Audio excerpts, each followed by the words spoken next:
You ask Tiger to solve. This deals with linear equations with one unknown.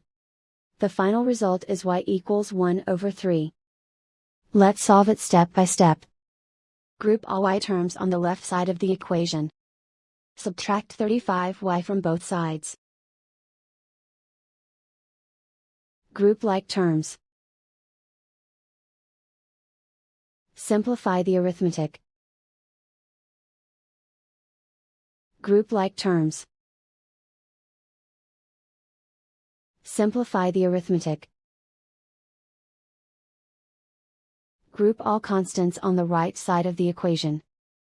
Subtract 7 from both sides.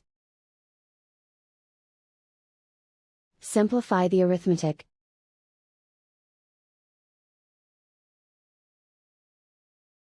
Isolate the y. Divide both sides by -39. Cancel out the negatives. Simplify the fraction. Cancel out the negatives. Find the greatest common factor of the numerator and denominator. Factor out and cancel the greatest common factor.